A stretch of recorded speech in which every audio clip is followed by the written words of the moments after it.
Hey, Freedom Seekers, welcome back to the Freedom Entrepreneur Podcast. I'm your host, Lindsay Sutherland, your partner in building a business that works harder than you do. When you find value in today's episode, please share it with a fellow entrepreneur because entrepreneurship, let's face it, it can be a lonely road. And sometimes a simple boost by sharing of an episode can really help each other rise. All right, let's dive into today's episode with a quick recap of what we've discussed this week. Monday, we talked about how to build a business that doesn't break when you take time off. Tuesday, we tackled the tough question of how to get your team to actually buy into system changes. Wednesday, I shared a story of how I helped scale a solar electric business without ever getting on a roof. On Thursday, we exposed the silent chaos tax that's draining your time and energy and your money every single day. Now, today, we're going to tie it all together with one thing that makes or breaks your freedom, your mindset. Because you can have the best systems in the world, but if you're still clutching to control like a life raft, your business will never run without you. Let's be real, hanging on to control feels like the right thing to do, doesn't it? Why? Because here's all the things I've heard, and guys, I'm sure there's more, but this is a good start. You don't trust others to do it the way you would do it. You're afraid mistakes will be made. You're worried things will slip through the cracks. You believe clients will only be happy if you touch everything. You've been burned before.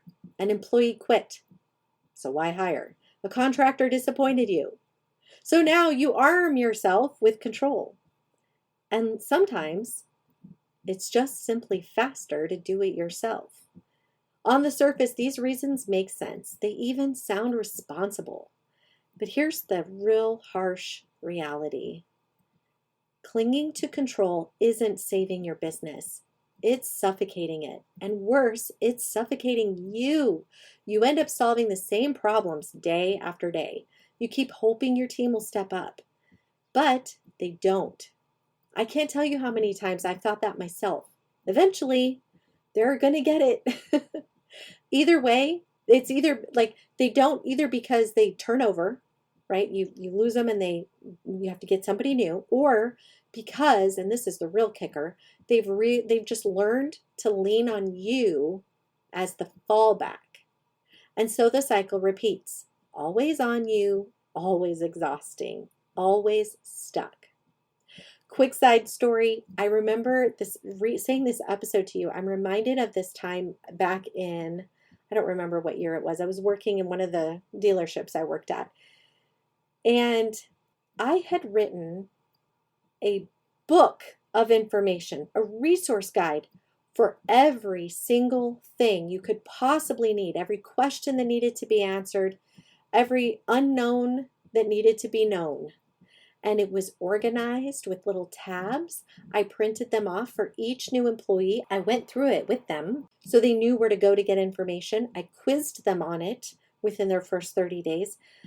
This was our playbook. And I remember this one day I walked through the office and Maria turned to me and she asked me a question. I don't really remember the question. It was probably like, what recall number is blah, blah, blah, blah, blah, something like that. For some reason, I had all that random information in my brain. And I looked at her for a second and I said, why didn't you just look it up on the sheet? And she straight up said to me, it's just easier to ask you. So listen to me when I say, your team will lean on you if you let them.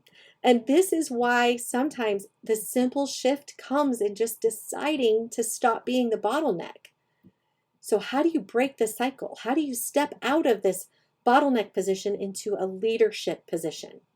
Here are 3 simple shifts. Number 1, shift your mindset from perfection to process. Instead of thinking no one can do it like me, ask, what system would make this repeatable without me? McDonald's didn't scale because of perfect burgers. They scaled because of consistent systems. Leadership means building processes that allow other people to succeed.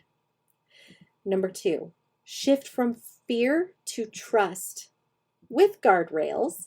Yes, mistakes are going to happen. Things will fall through the cracks, especially in the beginning stages. It will be clunky, but not because your team is incompetent.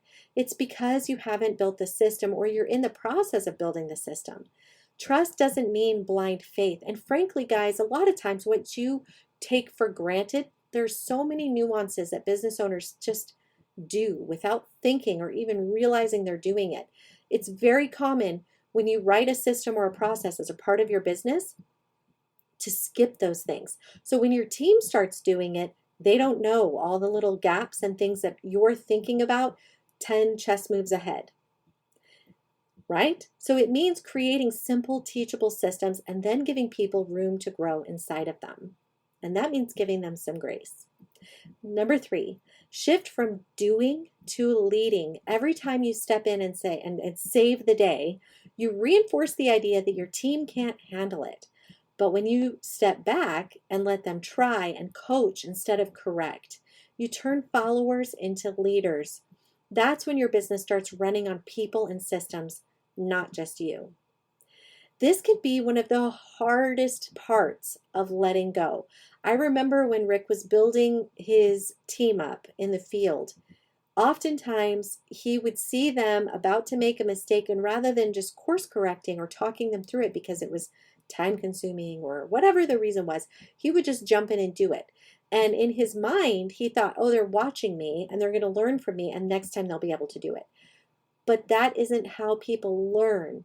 People learn by doing and with constructive feedback. So you have to give them that chance to really get in and get their hands dirty. I want you to think for a moment, and if you can, close your eyes and really visualize this. Your team moving forward without stopping to ask you for permission every hour.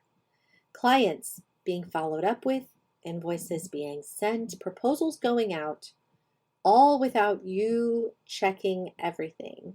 You finally free to think big picture, focus on strategy, and maybe even just take a breath. That's what happens when you stop clinging to control and start leading with systems. But here's the real challenge. You're too close to your business to see all the little things that you're doing, like I mentioned, that your team needs to know. The little steps you do without even thinking, those are the very things that are keeping you from building a truly rock solid system. And because they're second nature, many times you don't even realize they need to be captured. That's where we come in. In our proprietary clockwork method at Biz in a Box Solutions, we think for you. We find the nuances, the invisible steps, the bottlenecks that you've normalized, and we turn them into simple, bulletproof processes that anyone can follow. So book a free consultation. The link is in the description below. And instead of carrying your business on your shoulders, let's help you finally have a system that carries it for you. All right, my friends, thanks for tuning in. Until next time, bye for now.